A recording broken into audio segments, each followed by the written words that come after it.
앞 시간에 최적화와 균형 다 끝냈는데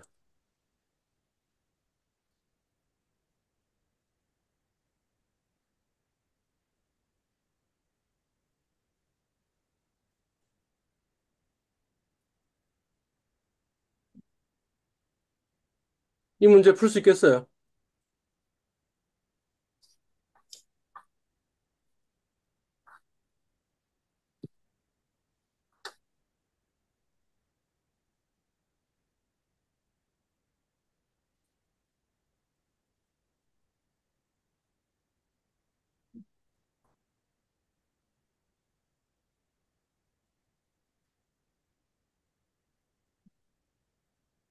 문제가 뭘 해야 되는지를 이야기하고 있는데 그 뭘 해야 되는지를 알겠어요.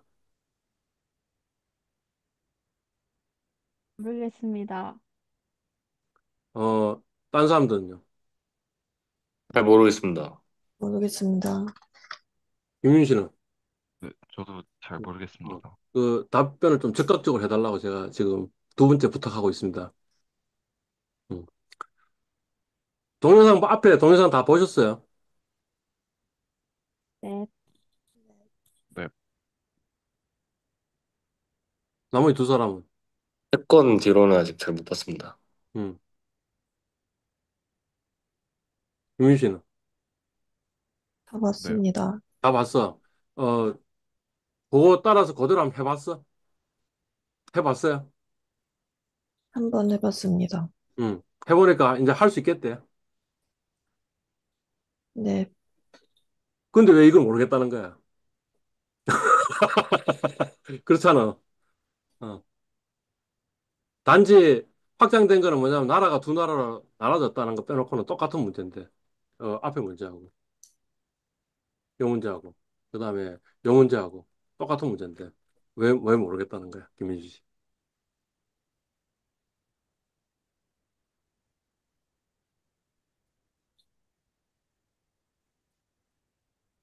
그러니까 요거는 풀 수 있잖아. 요거 하고 쌀차 교환 비율이 여기까지는 풀 수 있을 거 아니야. 그게 앞에 문제잖아. 요 문제잖아.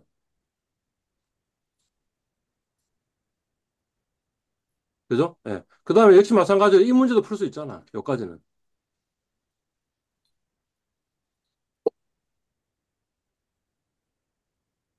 만약 앞에 걸 했다면, 그리고 능숙하게 연습했다면, 그러면 요 문제도 풀 수 있잖아. 그죠? 예. 근데 이제 그 다음에는 뭐예요? 미국에 최적 생산 쌀량이 있을 거고 최적 소비 쌀량이 있을 거 아니야. 그 두 개 각계에서 다르겠어. 아니, 답변을 좀 당연히 그렇습니다. 해달라니까. 모르겠다. 모르겠으면 모르겠다. 아니면 계산할 수 있다. 없다. 모르겠습니다. 뭘 모르겠는데, 김진 씨. 강의를 제대로 못 봐서 아, 잘 그러니까 모르겠습니다. 그러면 내가 할 말이 없는 거지 지금. 어. 그러니까 일단은 강의를 제대로 보고 그다음 그대로 따라 해보고 그다음에 그걸 몇 번 연습해야 될 거다라는 이야기예요. 알겠습니다. 근데 김민주 씨는 그래 답변했잖아. 어떻게 답변했냐면 앞에 그 그대로 따라해가지고 했다. 잘 이해하겠다 그랬잖아. 그러면 요까지는 할 수 있어야 될 거 아니야. 요거에 쌀차 교환 비율이 바뀜에 따라 가지고 최적 생산량과 최적 소비량이 얼마인지를 알 수 있어 없어요. 가격이 바뀔 때마다 알 수 있습니다. 있을 거 아니야, 그지? 만약 앞에 걸 했으면. 근데 요는 뭐냐면 이런 거예요. 그래서 최적 생산량하고 최적 소비량을 구해보니까 최적 쌀 소비량 빼기 쌀 생산량을 하니까 그게 뭐냐면 수요잖아, 수요. 초과 수요잖아. 자기 생산하는 것보다 훨씬 더 많은 지금 쌀이 소비해야 되니까 쌀이 좀 더 있어야겠다라는 게 되는 거잖아. 근데 그거하고 차국도 역시 마찬가지로 쌀의 수요를 구할 거 아니야. 초과 수요를 구할 거 아니야. 초과 수요를 구하면 두 개, 하나는 플러스가 되고 하나는 마이너스가 돼가지고 마이너스라는 말이 초과 공급이잖아. 공급량하고 수요량이 일치해야지 그게 균형이잖아. 그러니까 이제 뭐냐면 네 번의 해찾기 문제를 쫙 돌리면서 초과 수요량하고 양쪽의 초과 수요량이 하나는 플러스고 하나는 마이너스가 돼가지고 플러스 마이너스가 일치되면 그게 균형 아니겠냐 이런 이야기예요. 그러니까 그게 뭐냐면 수요 곡선과 공업 곡선이 일치하는 점에서 균형가격이 결정되고 균형량이 결정된다는 이야기가 똑같은 이야기죠. 그걸 우리 앞 시간에 했어요, 지금. 그러니까 앞 시간 동영상을 보시고, 그다음 그걸 따라 하면 되고, 워낙 학생들이 잘 이해를 못하는 것 같으니, 제가 그 매크로 파일까지 올려놓을 테니까, 그걸 보고 뭔가 이게 이렇게 짜야지 이 문제가 풀리겠구나라는 것도 좀 이해하고, 그리고 나서 다음 화요일 날 오프라인 수업에 와야 된다는 거지. 그래가지고 이제 문제를 풀면 풀 수 있는 친구도 있고, 못 푸는 친구도 있으니까, 그러면 뭘 지금 모르냐 해서 다시 또, 우리 그 설명을 더 하고 해야지 지금 이걸 이해할 거 아니야. 이해 갔어요. 진짜 말 무슨 말인지. 그죠? 네. 그러니까 이번 주말까지 해야 될 가장 중요한 건 뭐냐 하면 이 동영상을 전부 다 보고 그다음 따라하고 그다음 매크로 파일도 한번 보고 하면서 뭔가 이해를 해야 된다는 거예요. 오케이? 네. 예. 네. 그래서 지나갔어요. 지금 이미 요 앞 시간 지금 1교시에 이미 다 끝났어. 요거는. 그지? 이제 뭐 하냐 하면 포트폴리오 최적화라는 걸 한다라는 거예요. 오늘 우리 해야 될 거는 어디 있노? 포트폴리오 최적화. 아, 여기 있네. 그래서 포트폴리오 제작을 스케치하기 위해서 문제 풀기 전에 스케치하기 위해서 먼저 좀 약간 설명을 하려고 해. 요거는 조단이라는 사람이 쓴 인베스트먼트 그러니까 투자론 책의 11장과 12장의 내용을 좀 더 줄여가지고 지금 만들어 놓은 파워포인트예요. 한번 봅시다. 잉? 예? 네. 네. 네. 자, 11장은 그 뭐 여러 가지로 이야기할 수 있는데 이, 뭐 이 조단은 이렇게 제목을 적어놨어요. 포트폴리오 리스크 다이버시피케이션. 그래서 포트폴리오의 위험 분산. 그러니까 포트폴리오를 만들면 포트폴리오 우리 뭔지 알잖아. 그지? 그다음에 위험이 좀 줄어드는 그런 일들이 좀 벌어지는 것 같아. 뭐 이런 이야기인 것 같지, 그지? 예. 그걸 이용해 가지고 뭔가 위험한 자산들을 어떻게 서로 좀 배분을 해야 될 것인가? 위험 자산의 비중을 서로 어떻게 설정하는 게 좋을까 하는 그런 문제가 11장인 것 같아. 제목을 보니까. 그지? 그지? 네. 그다음에 12장은 뭐냐면 CAPM 하는 거야. 캐피탈 애셋 프라이싱 모델 또는 CAPM을 영어로 발음하면 CAPM 이렇게 얘기하는데 한국말로는 자본 자산 가격 결정 모형 이렇게 어, 번역을 해요. 예. 그래서 그 내용들을 오늘 지금 이야기할 거예요. 그러니까 오늘 뭔가 약간의 이론 파트를 이야기를 하고 그다음에 다음 시간부터 뭐냐면 이제 포트폴리오 최적화를 할 건데 결국에는 뭐냐면 우리 앞에서 했던 이 최적화 균형 있잖아요. 그 균형의 테크닉이 그대로 적용이 될 거다라는 거예요. 오케이, 좋아요. 11장은 누가 만들어냈냐 하면 이 사람이 만들어냈어요. 해리 마르코이츠라는 사람이고 1990년에 노벨상을 받았어요. 네. 이 사람의 공헌은 뭐냐 하면 이 사람 이 참 굉장히 참 오만하지. 그지? 뭐냐 하면 모든 포트폴리오 시절이 현대 포트폴리오 이론이라는 걸 자기가 만들었대. 그지? 그러니까 자기 이전의 포트폴리오 이론들은 전부 다 뭐라는 거야? 근대라는 거잖아. 자기가 이 포트폴리오 이론을 만들어 놓으면서 현대에 들어섰다 이렇게 얘기하는 굉장히 오만한 표현을 쓴 거야. 예. 여하튼 이 사람이 만든 게 보통 모든 포트폴리오 테o리 그래서 이 챕터 제목을 지금 조단은 포트폴리오 위험 분산과 위험 자산 배분 이렇게 얘기했지만 보통 일반적으로는 현대 포트폴리오 이론 이렇게 이야기를 하기도 해요. 조단이 아마 거기에 거부감이 있을 거야. 현대란 단어에. 그래서 아마 챕터 제목 이렇게 안 적어놓은 것 같아요. 여하튼 이 마코이츠가 한 거는 뭐냐 하면 어떻게 하면 어떻게 포트폴리오를 짜면 좋을까? 이 저 이 개인 투자자 입장에서 입장에서 효율적으로 포트폴리오를 선택하는 방법이 있을 건데 그걸 내가 이야기하겠다 하는 게 이 사람 박사학위 논문이에요. 이 사람 박사학위 논문에 보면 뭐 평균 분산 지배 지금 설명 안 할 거예요. 평균 분산 지배라는 개념도 이야기를 하고요. 그다음에 지금 방금 이야기했던 포트폴리오 위험 분산에 대한 개념도 이야기하고 그다음에 효율적 경계선 이런 것도 이야기를 하고 하면서 이 사람의 결론이 뭐냐 하면 이, 이 결국에는 결론적으로 이야기하면 뭐 T가 우리 뭔지 모르겠지만 이 접점 포트폴리오 하는 게 하나 있고 그다음에 무형 자산이 있으면 무형 자산의 접점 자산의 비중만 정하면 일반 투자자는 할 것 아닌 거다라는 이야기가 이 사람의 주장이에요. 이 사람 박사학위 논문이에요. 그 박사학위 논문 가지고 노벨상 받았어요. 이제 이 사람의 이 그 박사학위 논문 내용을 이해하려면 이제 우리 이런 개념을 알아야 된다는 거죠. 첫 번째는 뭐냐면 기대 수익률과 분산이라는 거예요. 기대 수익률 뭔지 알아요? 뭘 것 같아요? 기대 아닙니다. 수익률이라는 단어 의미가 가지고 있는 의미로 그냥 생각해 보면 수익률 우리 뭔지 알아요? 네. 알잖아. 주식에 오늘 가격과 어제 가격이 있으면 오늘 어제 가격과 오늘 가격이 있으면 어제 가격분에 오늘 가격 빼기 어제 가격이 수익률이잖아.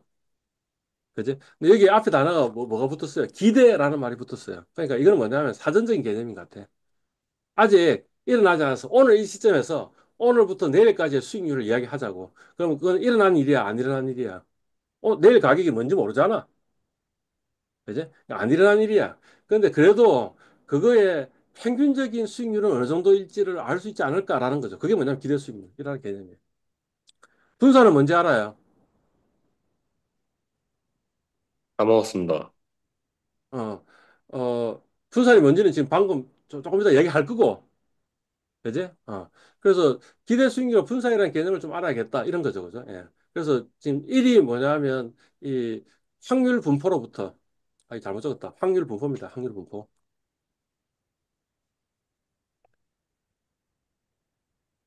그러니까 지금 어떤 상황이냐면 오늘 시점에서 오늘부터 내일 사이에 가격이 어떻게 될 건지를 지금 보는 거죠. 오늘 마지막 시점에서 오늘 종가부터 지금 오늘 장이 끝나는 시점이야. 그런 시점인데 내일 가격 우리 모르잖아. 그런 상태에서 뭔가 이게 확률 분포에 있을 거라는 거지. 올라갈 수도 있고 몇 프로, 떨어질 수도 있고 올라갔을 때 10% 올라갈 수도 있고 20% 올라갈 수도 있고 그것도 확률들이 있을 거다. 그게 확률 분포 이런 거죠. 확률 분포에서 기대 수익률하고 분산을 구하는 방법을 여기 적어 놓은 거예요. 지금 보니까 어떻게 적어 놨어요? RS, 이 S가 뭐냐면 스테이트의 그거인 것 같아. 그러니까 스테이트가 여러 개 있는 거지. 10%인 스테이트, 20%인 스테이트, 마이너스 10%인 스테이트, 0%인 스테이트, 스테이트들이 있고 그 스테이트에 각각의 확률이 있다고 치자라는 거지. 그걸 확률 분포라 그러잖아. 그러면 기대값을 어떻게 구하느냐? 각 스테이트에서 일어날 수 있는 수익률에다가 그것에 확률을 곱해서 다 더하면 그게 기대 수익률이다라고 이렇게 개념으로 이야기할 수 있다라는 거죠. 오케이? 아까 저 김지현 씨가 분산 모른다 그랬어. 어, 분명히 우리 만약 고등학교 때 확률과 통계라는 수업을 들었으면 배웠겠지만 이제 다시 한번 확인해 보자라는 거지. 뭐 어떤 거예요? 아까 RS가 뭐였지? 일어나는 여러 가지 경우에 각각 실현될 수 있는 수익률이라 그랬잖아. 수익률에서 뭘 뺀다는 거야? 이 R을 뺀다 그랬지. 기대 수익률을 뺀다 그랬잖아. 그럼 기대 수익률부터 어느 정도 멀리 떨어져 있냐라는 거죠. 차이가. 그게 제곱을 취했지. 그러면 거리죠, 그죠? 거리의 제곱이지. 왜 거리의 제곱을 구했냐면 어떤 경우에는 기대 수익률보다 플러스인 것도 있고 기대 수익률이 많은 것도 있으니까 만약 요 제곱 안 취하고 R 빼기 2R에다가 PS 곱해가 다 더했으면 그럼 0 나오겠지, 당연히. 평균으로부터 좀 더 올라가 있는 것도 떨어지는 것도 평균이 그 가운데 위치를 이야기하고 있으니까. 그지? 그러니까 제곱을 취해서 플러스 편차든 마이너스 편차이든 전부 다 양수로 만든 거지. 만들어 가지고 했으니까 평균적인 거리 이런 거네. 평균적인 거리의 제곱 이런 거네. 분산이. 됐어요, 김재현 씨. 네. 오케이. 보통은 요거는 단위가 뭐겠어? 요거의 단위가 퍼센트라면 요거의 단위는 뭐겠어? 퍼센트 제곱이잖아. 별로 안 좋잖아. 그러니까 루트를 취해준다는 거지. 그지? 그거를 시그마 R 이렇게 표현한다 이거지. 아니, 이렇게 계산하면 된대. 마코이츠가 그래 이야기했다는 거야. 오케이? 그리고 어 그래서 요걸 보고 뭐라 그러냐면 모 표준 편차 이렇게 모 이야기 나중에 얘기할게요. 그냥 표준 편차라고 얘기한다. 이거 분산. 그죠? 요거는 기대 수익률 또는 평균이라고 얘기한다는 거죠.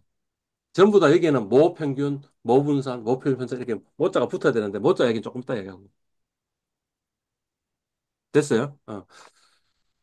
두 번째는 뭐냐면 데이터에서 평균하고 분산 구하기 이래 적혀 있네. 지난 10일 동안의 수익률들이 있을 거 아니야. 그럼 우리는 그 데이터를 가지고 있잖아. 맞잖아. 그지? 데이터를 가지고 있으면 그 데이터 가지고 있는 10일 동안의 수익률을 다 더해. 그러고 나서 그 다음에 10일이니까 10으로 나눠줘. 그러면 그걸 보고 뭐라 그러냐 하면 표면 평균 수익률 이렇게 얘기한다는 거죠.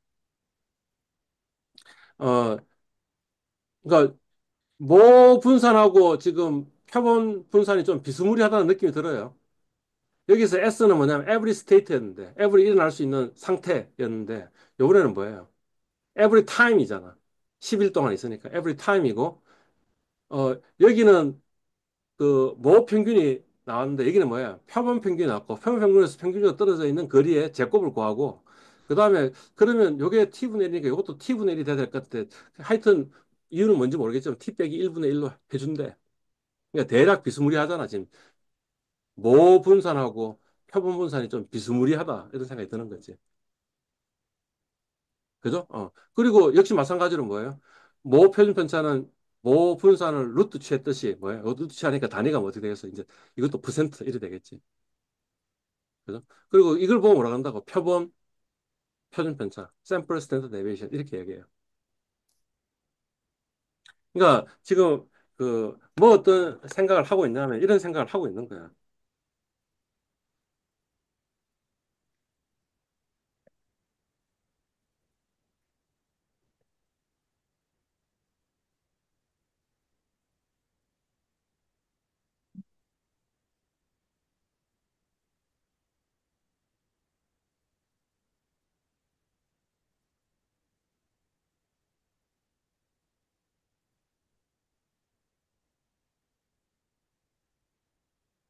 통계학 얘기하는 겁니다. 통계학.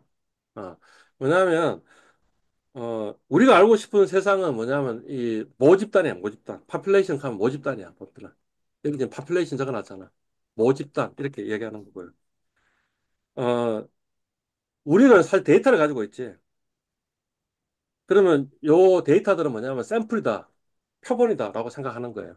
그러면 어떻게 생각하냐면 모집단이 있을 건데 모집단에 어떤 확률 변수가 있을 건데 이 확률 변수를 그러니까 뭔가 샘플 표본 추출해 가지고 지금 나와 있을 거라고 생각하는 거지. 열흘 동안에 이 주식 수익률이 있다면 열흘 동안 주식 수익률은 뭐냐 하면 주식 수익률이라는 게 가질 수 있는 어떤 확률 분포가 있을 건데 그래서 이거 확실한 수는 아닌 거죠. 왜 확률 변수라고 얘기하냐면 왜 랜덤 베리어블이라고 얘기하냐면 랜덤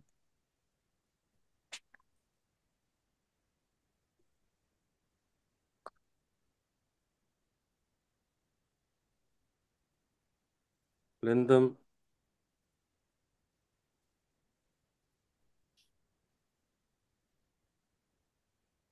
그러니까 수가 정해져 있는 게 아니고 뭐죠? 수가 정해져 있는 게 아니고 변할 수 있는 수인데 각각 10% 일어날 수도 있고 20% 일어날 수도 있고 0% 일어날 수도 있고 마이너스 10% 일어날 수 있는데 그거에 각각 확률이 있는 거.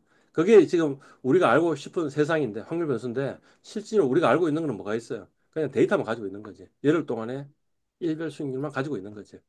그러면 어 이게 모집단에서 아마 뽑아졌을 거라고 생각해가지고 뭔가 추론하는 거예요.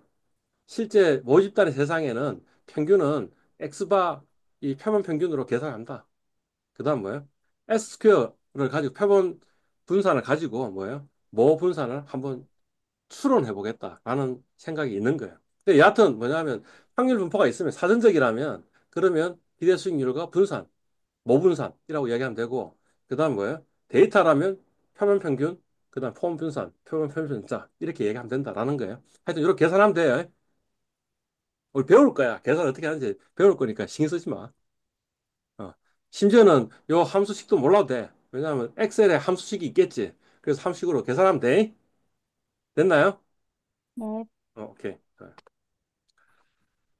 자, 두 번째는 뭐냐면 포트폴리오의 기대 수익률과 분산을 계산하는 거예요. 실제로 우리가 여러 자산들이 다 섞어서 포트폴리오를 가지고 있잖아. 그지? 그러면 요거는 우리 이미 배운 거예요.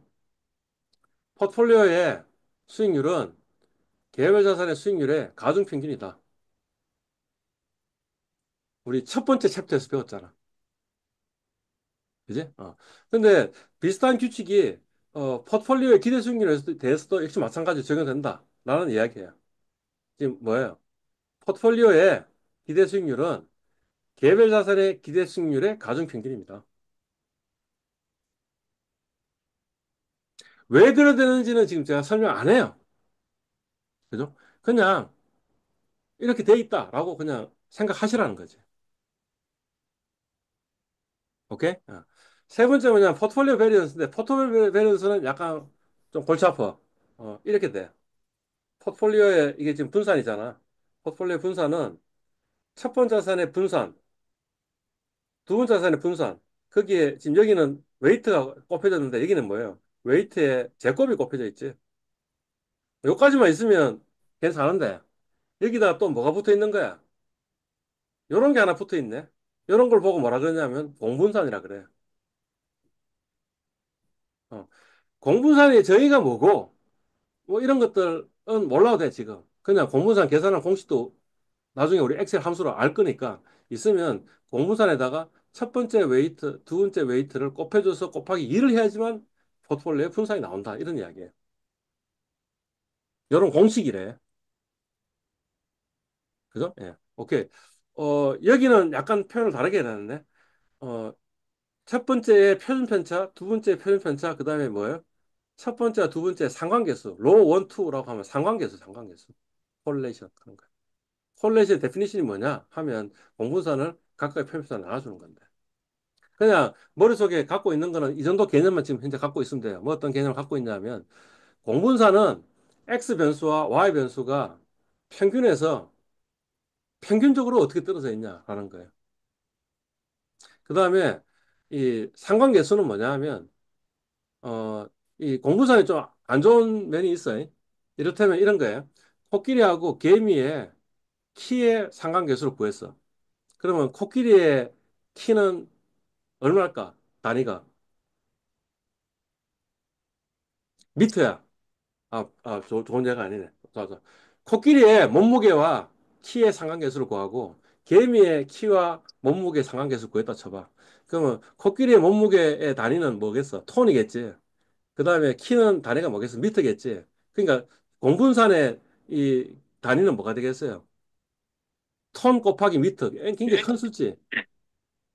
그지? 그 다음에 개미는 어떻게 되겠어요? 밀리미터 곱하기 그 다음 뭐예요? 그래. 미리그램이겠지. 그러면 공분산으로 보면 어느 놈이 더 큰 숫자야?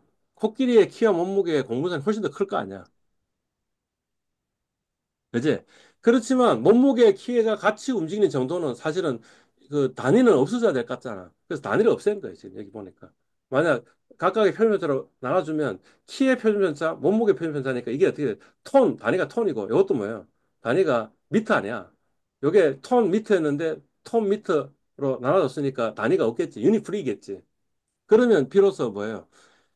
이, 저, 이 개미의 키와 몸무게의 상관계수하고 코끼리의 키와 몸무게 상관계수를 구하면 그는 같이 움직이는 경향 정도만 있으니까 더 나은 거 아니야. 그러니까 그게 상관계수. 그러니까 이렇게 식으로 쓸 수도 있고 이렇게 식으로 쓸 수 있다. 이 정도를 기억할 필요도 없이 이런 게 있다. 이 정도만 기억하면 돼. 예? 이런 게 있다. 네, 네.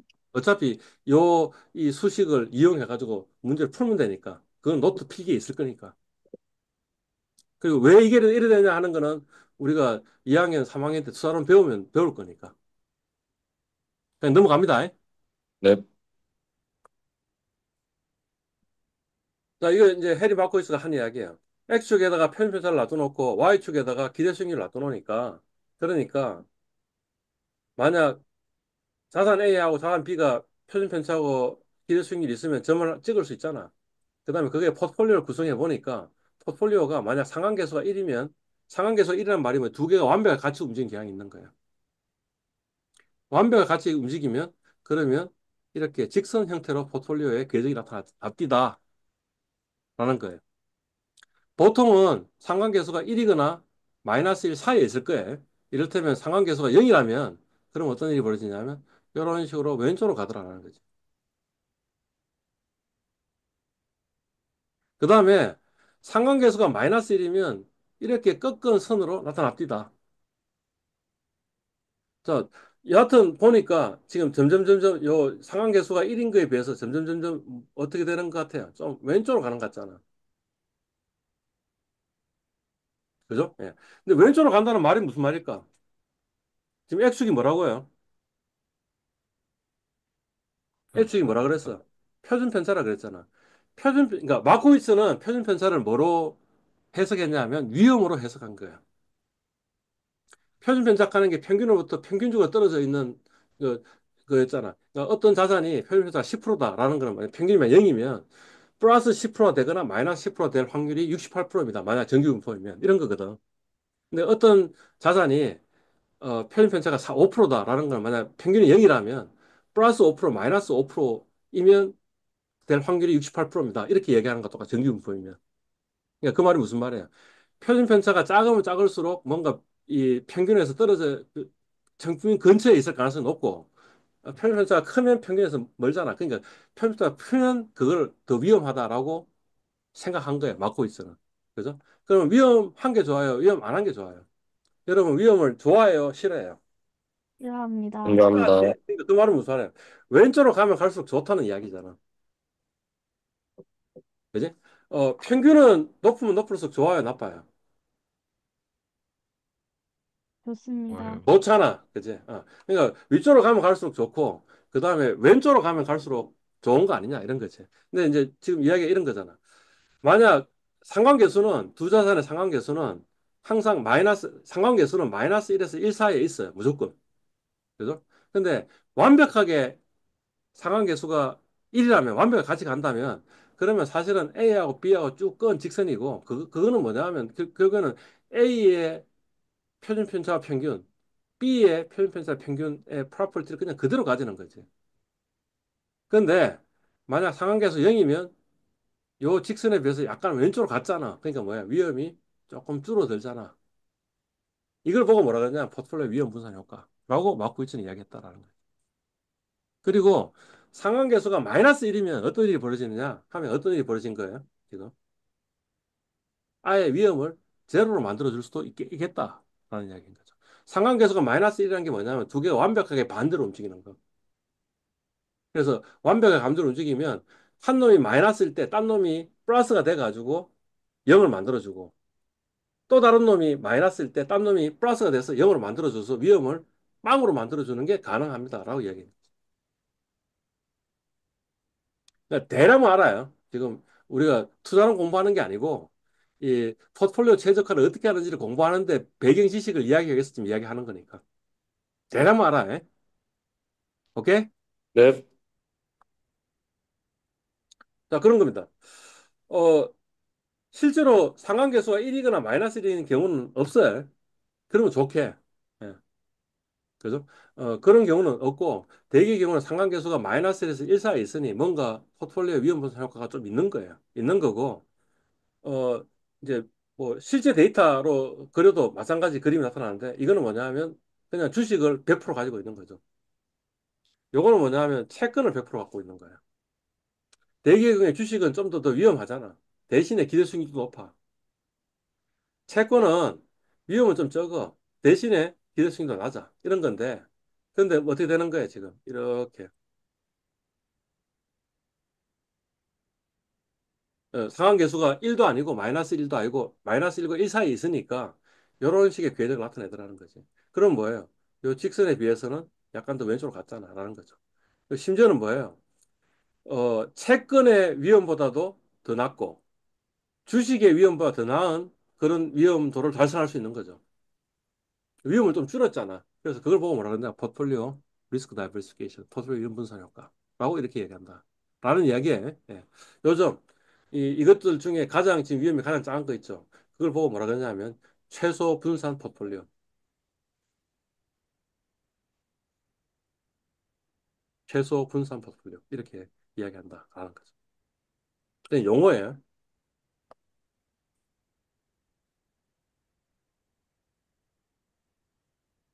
좀 더 연구를 해본 거야. 좀 더 연구를 해보니까 자산을 두 개를 섞으면 세 개를 섞으면 네 개를 섞으면 포트폴리오 위험을 좀 더 줄일 수 있어.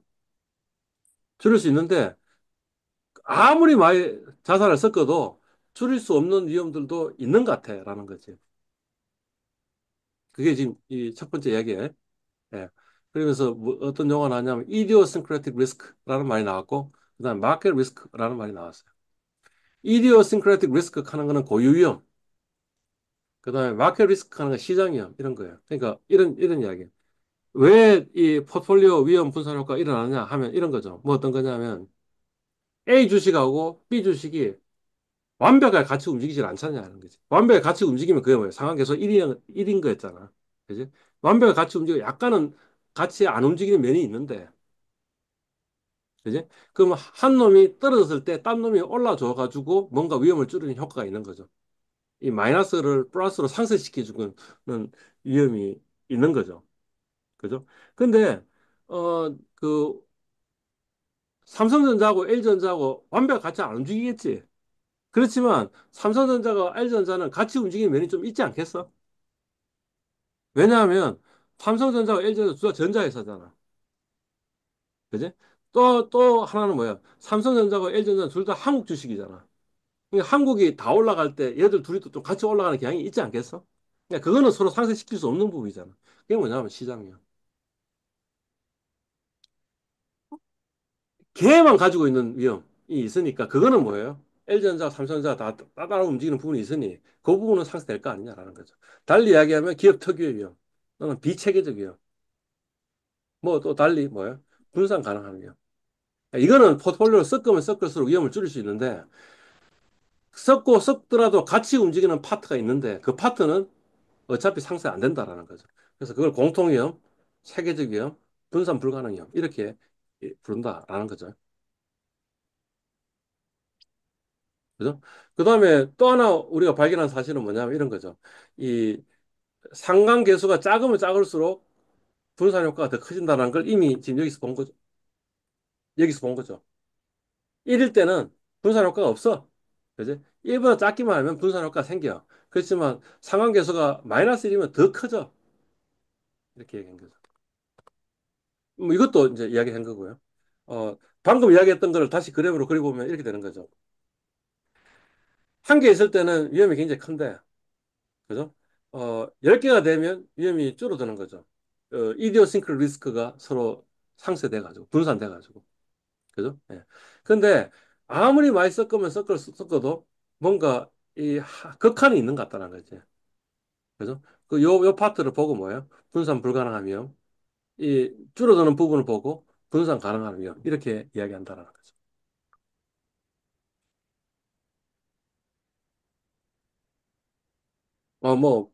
방금 이야기했던 걸 다시 한번 이야기해 주는 거네. 어, 상관계수가 1이라는 말이 뭐냐 하면 A가 올라갈 때 B도 올라가는 거. 올라가는 폭은 중요하지 않아요. 올라가는 경향이 똑같으면 되잖아요. 그죠? 이러면 아까 어떤 그림이라고요? 요 그림하고 요 직선 그림하고 똑같다. 이런 거죠. 마이너스 1은 폭은 달라도 돼요. A가 올라갈 때는 B가 떨어지고 B가 떨어질 때는 A가 올라가고 이렇게 된다면 그러면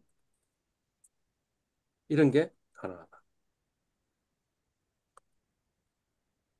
보통은 1과 마이너스 1 사이에 있을 거고 이거는 특별히 뭐야? 아무런 경향성이 없는 거. A가 올라갈 때 B가 올라가기도 하고 A가 떨어질 때 B가 떨어지기도 하고 A가 떨어질 때 B가 올라가기도 하고 A가 올라갈 때 B가 떨어지기도 하고 그죠? 그럼 상관계수는 0인데 그런 경우에는 마이너스 1보다 못하지만 포트폴리오 유연성 효과가 있습니다. 이런 거죠.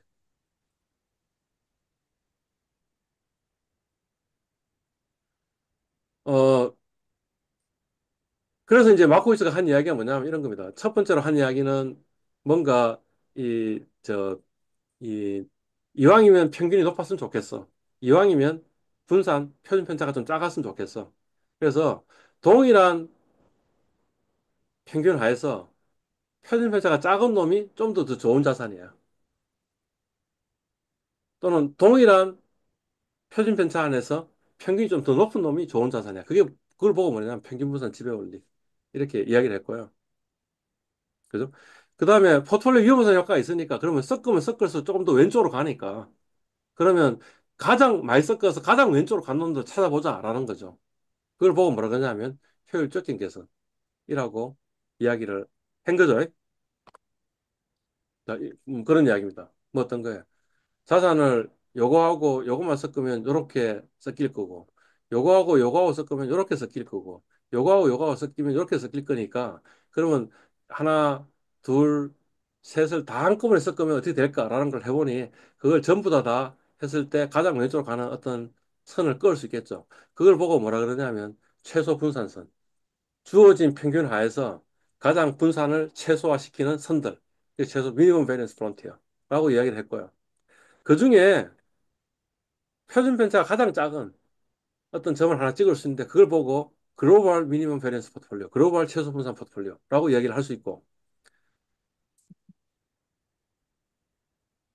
요 글로벌 미니멈 베리언스 포트폴리오 오른쪽 아래쪽에 있는 얘들은 쓸모없는 자산들이죠. 왜냐하면 아까 뭐라 그랬어요? 민 베리언스 저 평균 분산 지배 원리에 의해 가지고 뭐라고 이야기했어요? 이 점을 기준해서 오른쪽으로 간다는 말은 무슨 말이에요? 위험이 더 큰 거니까 별 필요 없죠. 동일한 평균인데 위험이 더 크니까. 그죠? 그 다음에 요 점을 기준으로 해서 아래쪽으로 간다는 말은 무슨 말이에요? 동일한 위험 하에서 기대 수익률이 더 낮으니, 그러니 요 점을 기준으로 해서 오른쪽 아래쪽에 있는 최소 분산상에 상에 있는 점들은 쓸모없는 자산이죠. 그거 말고 그 위쪽에 있는 거. 요 글로벌 미니멈 밸런스 포트폴리오를 기준으로 해서 요 위쪽에 있는 거를 보고 뭐라 그러냐 하면 이피션트 포트폴리오, 이피션트 프론티어. 효율적인 개선 이렇게 이야기할 수 있겠죠. 요 중에 하나 선택하는 게 좋지 않겠니? 라는 게 막보이츠의 이야기인 거죠.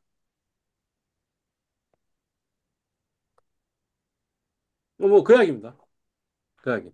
아직 좀 더 이야기 안 한 게 있는데요. 실제 이제 우리가 해야 될 과제를 기준으로 해서 한번 이야기를 해보자는 거죠. 첫 번째는 뭐냐면 그냥 개별 자산들만 개별 위험 자산들만 있다고 생각하고 한번 생각을 해보자라는 거죠. 포트폴리오 썩는 것도 아니에요. 예. 그래서 지금 얘는 뭐냐면 각 산업 지수들의 수익률들을 지금 플랫한 거예요. X축에는 표준편차, Y축에는 평균 놔둬놓고 점을 찍은 거죠. 코스피는 일단 빼고 이야기합시다. 자, 평균 분산 기준에 의하면 어떤 자산은 쓸모없는 자산이에요. 다시 화학, 평균 분산 기준이 뭐 어떤 거라 그랬어요?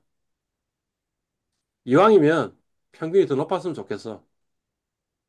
이왕이면 표준편차가 좀 더 작았으면 좋겠어. 그지? 그러니까 어떻게 판단하면 이제 그래프상으로 이야기한다면 어떻게 판단하면 되냐면 전기전자를 기준으로 해서 오른쪽, 아래쪽을 쫙 꺼. 그러면 지금 언놈이 그 안에 포함되어 있어요. 오른쪽, 아래쪽으로 쫙 꺼. 언놈이 포함돼. 건설이 있잖아. 그러면 건설은 전기전자에 비해서 뭐 어떻다는 거야? 평균은 더 낮지? 평균편차는 더 크지? 이거 안 좋은 자산이지. 그러니까 지배 당한다. 전기전자. 됐나요? 자, 네. 태양금속을 기준으로 해서 한번 해봅시다. 오른쪽, 아래쪽. 자, 언놈이 날아가요. 건설 섬유. 섬유호흡이 날아가지. 화학을 기준으로 해서 오른쪽, 아래쪽 하니까 뭐예요? 코스피, 섬유호복, 건설업이 날아가지. 네. 그지? 자, 화학, 철강금속, 전기전자는 언놈이 평균 분산 지배 원리에 의한다면 언놈이 언놈을 지배한다고 이야기할 수 있어요, 없어요? 못해요. 못해요. 왜냐하면 어, 평균 면에서는 철강금속이 윈, 화학보다. 그지? 근데 표준 배설면에서는 누가 윈? 화학이 윈. 그러니까 평균 면에서는 철강금속이 윈, 표준 배설면에서는 화학이 윈이니까 언놈이 언놈을 윈한다고 이야기할 수 없지 않냐 이거지. 도미네이트 한다, 지배한다고 이야기할 수 없지 않냐 이거지. 그러니까 결국에는 마코이츠의 첫 번째 이야기로 이야기하자면 평균 분산 기준으로 이야기하자면 화학, 철강금속, 전기전자 중에 투자하십시오. 건설업, 섬유업, 코스피에는 투자하지 마십시오라고 얘기하는 게 첫 번째 이야기가 되겠죠. 됐나요? 네. 네. 이게 뭐냐면 첫 번째 이야기입니다. 첫 번째 포트폴리오 선택. 그러니까 마코이츠의 박사학위 논문의 첫 챕터에 나오는 이야기, 요 이야기입니다. 자, 그렇게 하고 나서 그 중에 어느 걸 선택하느냐라는 거잖아.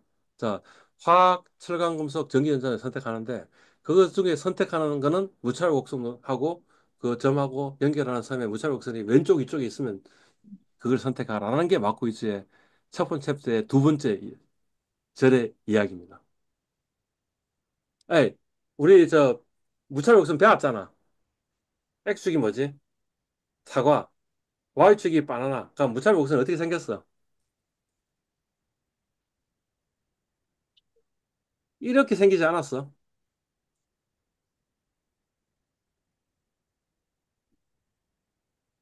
X축이 사과.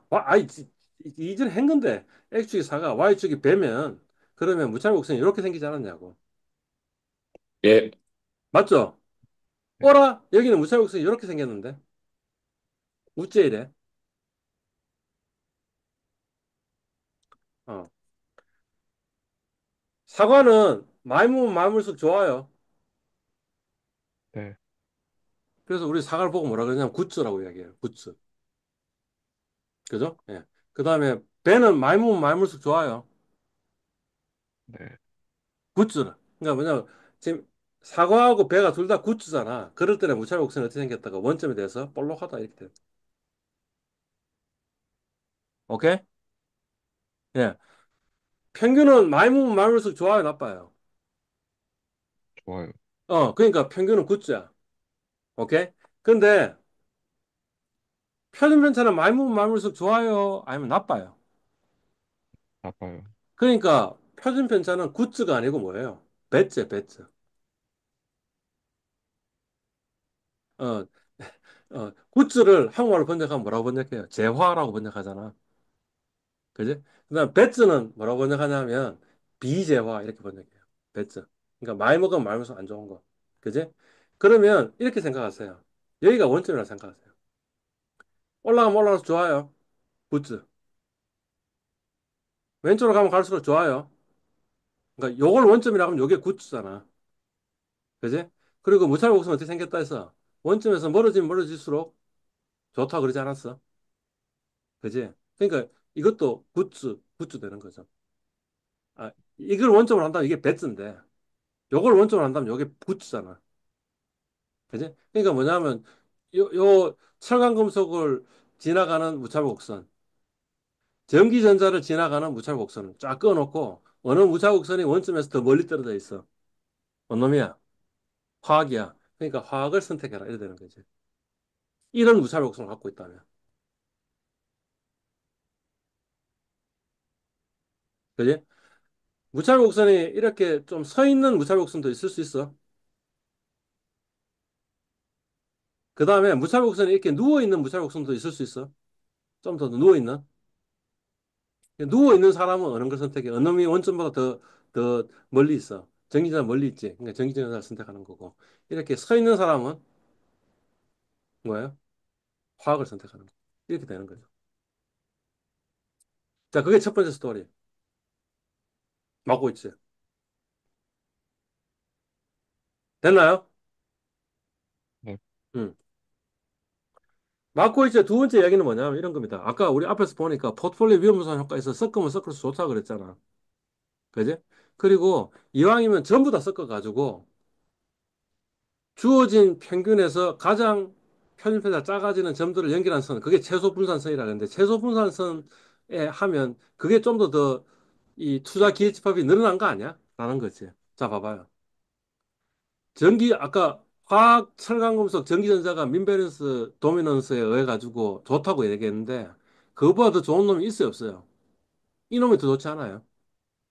왜냐면 동일한 위험하에서 기대 수익률이 더 올라갔잖아. 평균이 더 올라갔잖아. 맞아요? 철간 점수가 비교해보면 요놈이 더 낫지 않아요? 동일한 평균 하에서 위험이 더 줄어들었잖아. 화학도 마찬가지고. 그죠? 예. 네. 그러니까 뭐냐면 요 효율적 경계선상에 있는 점에서 선택하는 게 전기전자나 철강금속이나 화학에 선택하는 것보다 더 나은 효용을 더 극대화시킬 수 있지 않겠어라는 거지. 그러니까 결국에는 이 포트폴리오를 구성하니까 투자 기회 집합이 늘어났네. 확대됐네. 그죠? 예. 그러면 어떻게 하는 게 좋아요? 그냥 화학을 투자하는 것보다 효율적 경계선하고 무차별 곡선이 접하는 점에서 선택하는 게 더 낫네요. 요거만큼, 지금 요거만큼 원점에서, 여기 원점이라 그랬죠? 원점에서 바깥으로 빠졌으니까 요거만큼 효용이 더 늘어났네요. 자, 그게 두 번째 챕터. 마코이츠. 자, 마코이츠의 세 번째 챕터는 뭐냐 하면 이런 겁니다. 제가 설명을 안 드렸는데, 만약 여기에 무위험 자산이 있다고 쳐봐요. 무위험 자산하고 위험 자산하고 포트폴리오를 구성하면 마치 상관계수가 1인 것처럼 이렇게 위험 자산하고 무위험 자산의 이 직선으로 나타나더라는 거지.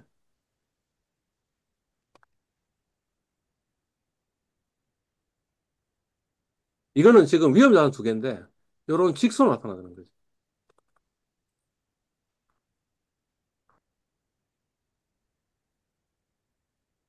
그러면 무위험 자산하고 코스피하고 연결하는 것보다는 무위험 자산하고 화학을 연결하는 게 좀 더 왼쪽 위쪽에 있잖아요. 왼쪽 위쪽에 있다는 게 평균이 더 높고 위험이 좀 더 적다는 거잖아. 그지? 그러면 그 중에 가장 왼쪽에 있는 거, 왼쪽 위쪽에 있는 건 뭐 어떤 거예요? 무위험 자산하고 효율적 경계선하고 접하는 선의 그 점이 훨씬 더 왼쪽 위쪽에 있을 거 아니야. 그 선이. 그지? 그러니까 다시 투자 기회집합이 확대된 거죠. 그게 세 번째 이야기. 세 번째 챕터. 그러니까 어떻게 하면 되겠어요? 요, 요 접하는 점을 연결한 요 선 상의 어느 점 중에 무찰곡선이 접하는 점을 선택하면 그게 가장 베스트, 가장 인피션트가 되지 않겠냐라는 게 바꾸 있어요. 이야기인 거예요. 요걸 보고 뭐라 그런다고? 탄젠트 포트폴리오, 접점 포트폴리오라고 얘기하고 요게 이제 F, 무형자산. 그래서 F하고 T 사이에 배분 비중만 정하면 된다라고 이야기한 거죠. 그게 마코이츠의 박사학위 논문이고 고가 노벨상 받은 거.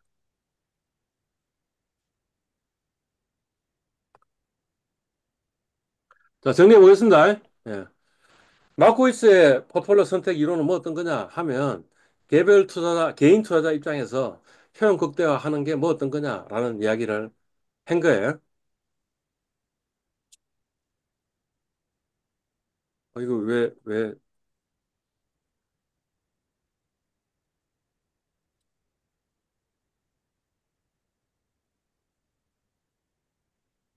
그러니까 결론은 이런 거예요. 뭐 어떤 거냐면 결국에는 우리한테 필요한 자산은 뭐 어떤 거냐면 F하고 T밖에 있으면 돼. 금방 우리가 하는 굉장히 복잡한 어떤 과정들을 거쳤는데 여하튼 우리 일반 투자자 입장에서는 F하고 T만 있으면 돼. 그러면 F하고 T를 나의 효용을 가장 극대화하는 방식으로 F와 T를 비중을 정하려면 어떻게 정하면 될까라는 것만 정하면 돼. 라는 게 결론이에요, 지금. 딴 게 아니고. 그리고 그걸 보면 뭐라 그러냐면 자본 배분 이렇게 이야기를 하는 거예요. 그리고 금방 이야기했던 게 이야기하는 바가 뭐 어떤 거냐면 이 요 T를 구성하는 거 있죠. 그걸 보고 뭐라 그러냐면 정권 선택이라고 얘기하는데 그거하고 그 T와 F의 비중 정하는 거 있죠. 그걸 보고 자본 배분이라고 하는데 두 과정이 분리된다라는 것을 이야기했다는 거죠. 그러니까 어느 누군가가 이제까지 이 마코이스가 그 세상이 존재하기 전에는 사람들이 어떻게 생각했냐면 이 펀드 매니저가 모든 일을 다 해야 된다고 생각했고 파이낸셜 플래너가 모든 일을 다 해야 된다라고 생각한 거예요. 그러니까 말하자면 펀드 매니저하고 파이낸셜 플래너가 서로 구분이 안 된 거야. 구분이 안 됐는데 이 저 마코이츠가 이야기를 딱 하고 나니까 아 펀드 매니저하고 파이낸셜 플래너가 구분이 돼야 되겠구나라는 생각이 들기 시작한 거죠.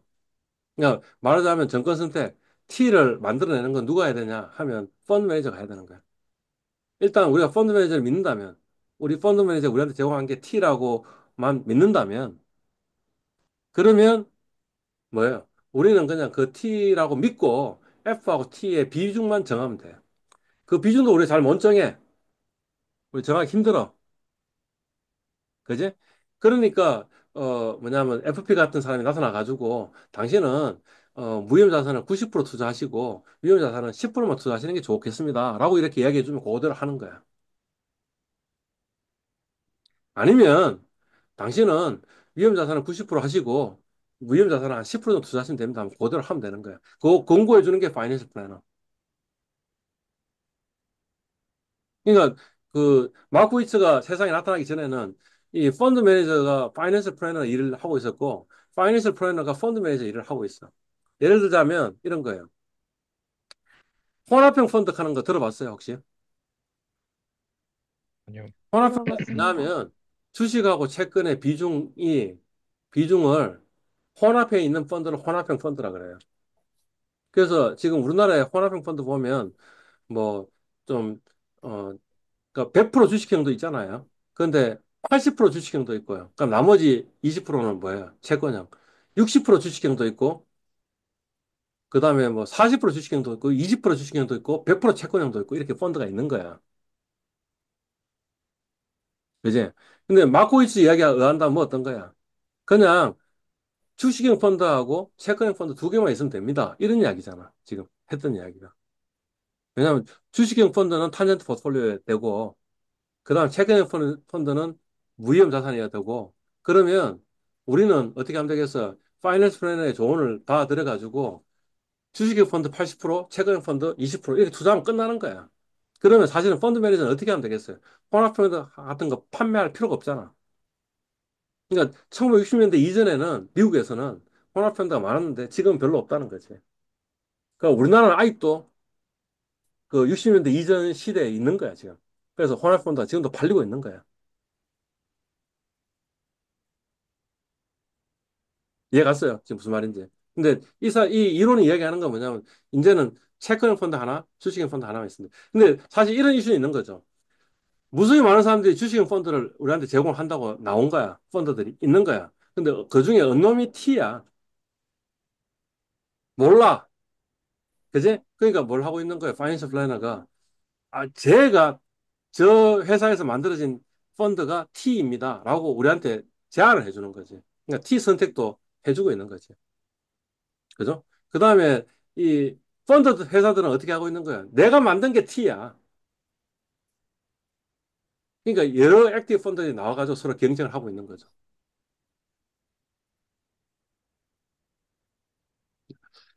그게 해리 마코이츠의 포트폴리오 셀렉션 이론이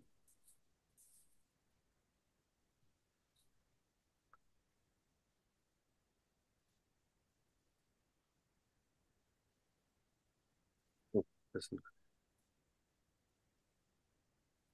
한 10분 쉴까요? 네, 네. 35분에 다시 봅시다.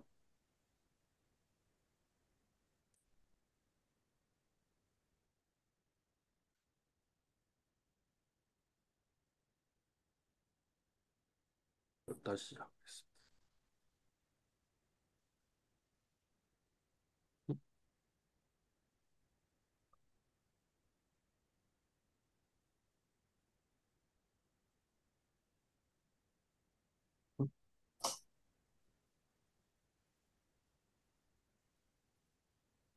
자, 이제 CAPM 이야기 하려고 하는데요. CAPM. CAPM은 이 사람이 만든 겁니다. 이 사람. 윌리엄 샤프라는 양반이고요. 역시 마찬가지로 90년대 노벨상 받았습니다.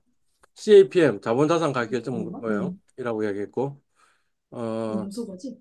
아니?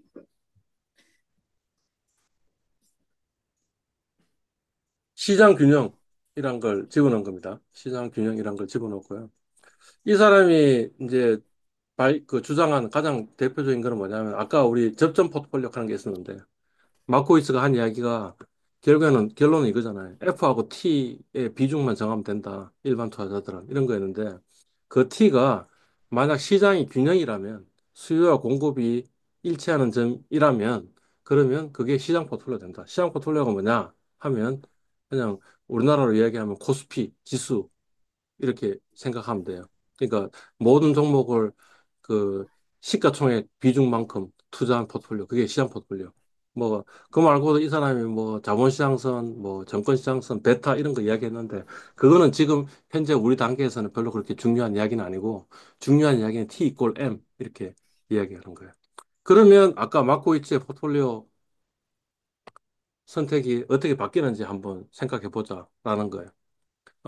마코이츠는 뭐였죠? 왜냐하면 개인 투자자 입장에서 효용 극대화했는데 이 샤프의 아이디어는 뭐냐면 개인 투자자 입장에서 뭔가 우리 동기임기 때 쓸 주름합을 만들 거야. 누가 지금 별로 그 조용하지 않은 환경 하에서 지금 수업을 듣고 있는 것 같은데 아니야, 그 마이크를 사무실. 꺼야 될 것 같은데 누구일까요? 누구 한 사람이 마이크를 지금 꺼야 되는 상황인데 지금 마이크 껐나요?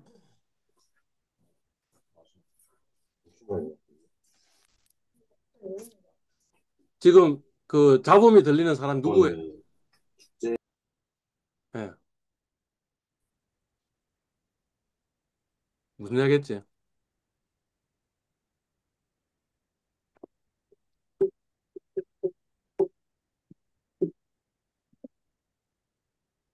공지사항 그 이야기를 했고 계속 수업 시간 중에 계속 반복해서 이야기를 하고 있는데 이런 일이 좀 안 벌어졌으면 좋겠어요.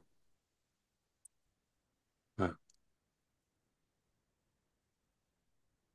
제가 지금 무슨 이야기 하다가 지금 멈춘 거죠.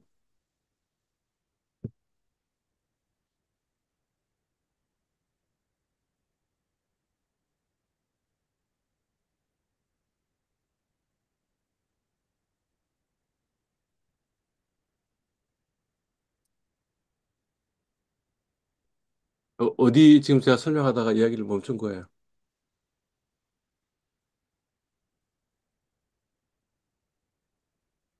그 EAPM에서 T 얘기하시고 계셨어요. 요 이야기 하다가 멈춘 거 아니에요? 네, 다시. 마코이츠는 그냥 개별 투자자 입장에서 효용 극대화 문제를 지금 푼 건데 샤프는 그렇게 각각 개인의 뭔가 있으면 어떤 이 투자 자산에 대한 수요 공급이 있을 거 아니에요. 그게 균형이냐라는 거를 생각한 거죠. 그래서 시장 균형이면 어떤 일이 벌어질까를 생각해 보니까 T 이꼴 M이다라는 이야기가 나왔다라는 거죠. 그러니까 별거 아닌 사실인데 별거 아닌 사실이 우리 투자에는 굉장히 많은 것을 바꿔 주겠죠. 예. 이를테면, 마르코이츠는 뭐라고 얘기했어요? F하고 T의 비중을 정하면 된다. 일반 투자자는. 이렇게 개인 투자자는. 이렇게 얘기했잖아요. 근데 T 이꼴 M이라며. 그러니까 F하고 M의 비중만 정하면 되네. 라는 거죠. 그죠? 그러면 이, 이 산업계에 미치는 영향은 엄청나게 크게 될 거라는 거죠. 우리 앞에서 뭐라고 얘기했냐면, T 만드는 거는 펀드 매니저가 하고, 그 다음에 F하고 T하고 비중 정하는 거는 파이낸셜 플래너가 도움을 주면 된다. 이렇게 얘기를 했잖아요. 그죠? 그리고 사실 언놈의 그 펀드 매니저가 만든 게 T인지 모르니, 그러니 그 액티브 펀드 만들어가 서로 경쟁한다 그랬는데 그럴 필요가 없는 거죠. 왜냐하면 시장이 만약 균형이라면 그러면 뭐예요? 그냥 마켓 포트폴리오에 투자하면 되니까 T가 뭐인지 어느 펀드가 T인지 걱정할 필요가 없는 거죠. 그냥 M 선택하면 되는 거죠. 그 M을 만드는 펀드를 보고 우리 뭐라 그러냐면 인덱스 펀드라고 얘기하니까 인덱스 펀드하고 그 다음에 그러니까 주식형 펀드 여러 종류 있는 것 중에 선택할 펀드 선택하는 것도 문제 없는 거죠. 전혀 없고 뭐만 하면 돼요. 그냥 인덱스 펀드에 투자하면 되는 거예요. 인덱스 펀드 투자하고 그 다음 뭐예요? 무形자산에 투자하면 돼요. 그러니까 굉장히 우리의 문제가 쉬워진 거죠. 요 T 이꼴 M이라는 그 사실 하나 때문에. 그죠? 그리고 요새는 뭐 어떻게 되고 있어요? 인덱스 펀드도 거래하기 불편하고, 그 다음에 수수료도 많고 하니까 그거보다 훨씬 더 저렴하고 거래도 쉽게 하는 게 만들어진 거죠. 그게 뭐냐면 ETF죠. ETF가 Exchange Trade Fund, 상장지수 펀드. 그러니까 마치 인덱스 펀드인데 인덱스 펀드가 마치 주식처럼 상장돼서 거래되는 펀드. 그걸 보고 ETF라고 얘기하니까 이제는 개인 투자자 입장에서는 그냥 ETF 하고 그 다음에 무형자산하고 비중만 정하면 되는 거예요. 그죠? 그러니까 팀 만들기 위해서 펀드 매니저들이 경쟁할 필요도 없고, 액티브 펀드 경쟁할 필요도 없고요. 그냥 인덱스 펀드 투자하기만 하면 돼요. 라는 거죠. 만약 우리가 윌리엄 샤프의 이야기를 믿는다면, 시장의 균형이라면. 그죠? 그래서 최근 20년 동안에 액티브 펀드가 굉장히 태조하고, 그 다음에 ETF가 굉장히 고성장한 이유가 바로 그런 거다라는 거죠. 삼성자산운용은 아예 회사를 두 개로 나눴죠. 삼성 액티브 자산운용하고 삼성 패시브 자산운용으로 두 개 회사를 나눴거든요. 2000년대 초반만 하더라도 거기에 네명의 팀원만 있었다니까. ETF 팀에 팀원이 네명이 있었거든. 근데 그게 사이즈가 그냥 별도의 하나의 회사를 만들 정도로 사이즈가 엄청나게 커진 거죠. 그리고 그 삼성하나 운용에서 ETF 팀장 하던 그 양반은 지금 어디 가 있는 거예요? 한투증권의 대표가 된 거죠. 아, 한투증권이고 한투자산운용에 스카우트 돼 가가지고 뭐 그런 일들이 벌어졌다라는 거. 이 마코이츠 세계에서는 뭐예요? 어느 펀드가 좋은 티인지 제대로 된 티인지 모르겠으니, 파이낸셜 플래너에 뭔가 추천을 받아서 펀드 실렉션 하는 그런 절차가 있었는데, 이제는 그런 절차도 없는 거죠. 그냥 뭐예요? 그, 나는 FP에 자문을 받아가지고, 돈 내고 자문을 받아가지고, F하고 M하고 비중을 어떻게 정하는지만 정하면 되는 거고, 그죠? 또는 자문비도 아깝다면, 내가 그냥 대략 정해도 되지 않냐 이거지. 그래서 그러니까 만약 샤프의 말이 맞다면 시장의 균형이라면 그러면 우리가 투자하는 거는 굉장히 쉬워지게 된 거죠. 그 만약 시장의 균형이라면 내가 개별 종목에 투자할 이유도 없는 거죠. 그냥 M만 투자하면 되니까. 시장을 따라가는 ETF에만 투자하면 되는 거고 개별 종목에 투자할 필요도 없는 거죠. 아, 시장이 진짜 균형이냐? 시장이 진짜 효율적이냐? 하는 건 이제 또 다른 우리가 해야 될 질문이긴 하지만 여하튼 그렇다.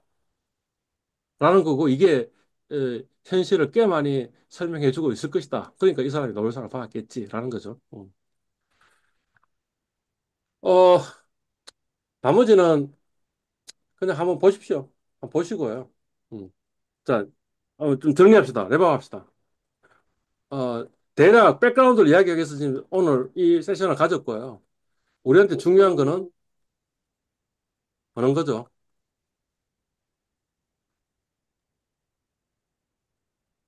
요거죠. 여기서부터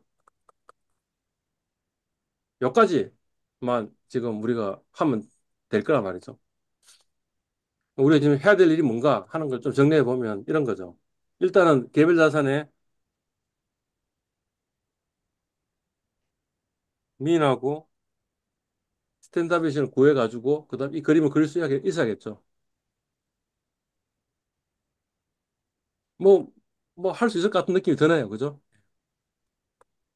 그다음 두 번째는 뭐예요? 그 효용을 계산하고 그것 가지고 무찰 복선을 그리면 되겠네요. 그러면 이제 첫 번째 스텝이 다 끝난 거네. 그죠? 예. 그다음에 여기서는 뭘 하면 되겠어요? 개별 자산의 민하고 베리언스만 있는 게 아니고 공분산도 구해야겠죠. 그죠? 그리고 나서 뭐예요? 요 빨간 선을 그리려면 베리언스 미니마이제이션 해야겠네. 그죠? 그러면 요 빨간 선을 그릴 수 있을 거예요. 그러니까 그 엑셀의 해찾기가 지금 우리한테 필요한 것 같네. 이게 이제 우리 다음 시간부터 해야 될 일입니다. 그 다음 뭐예요? 요거는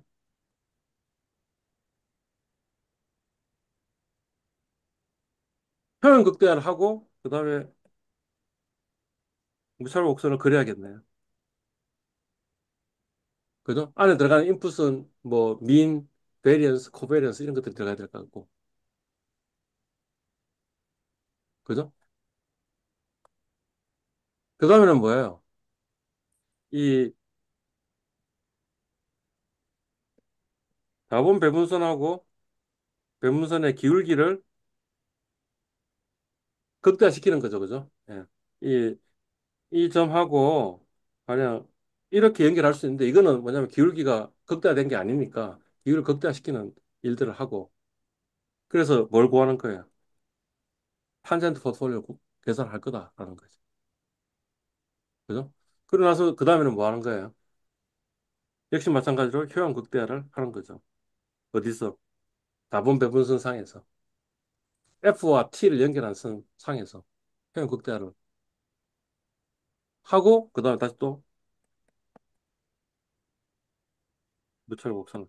그러니까, 이번 학기에 우리는 이제 시장 균형까지는 안 가는 거예요. CAPM 세개까지는 안 가는 거고, 그냥 해리 마르코이츠의 그 포트폴리오 티어리에서 이야기하는 마지막까지 가니까, 그래서 포트폴리오 최저가 하는 과정들을 한번 거치면 아마 이번 학기가 끝날 것 같다라는 거죠. 다음 시간부터는 엑셀로 이 작업들을 하게 될 거다. 라는 건데. 예. 그러니까 오늘 했던 내용은 앞으로 우리가 배워야 될 내용 중에 그냥 에센스만 이야기했으니까 그냥 한번 쭉 한번 들어보고 혹시 뭐 아주 이 코어만 지금 만들어 놨으니까 사실은 이 강의를 여러 번 반복해 가지고 이 내용을 그냥 머릿속에 박아 놓으면 사실은 좋긴 좋은데 뭐 그까지 요구하는 건 아니고 예. 일단은 지금 요 절차들이 있으니까 이 절차가 이런 거다라는 걸 머릿속에만 좀 있으면 그럼 다음 시간부터 엑셀 문제 푸는 것을 할 수 있겠죠. 음. 혹시 지금까지 했던 내용 질문 없습니다. 끝냅니다.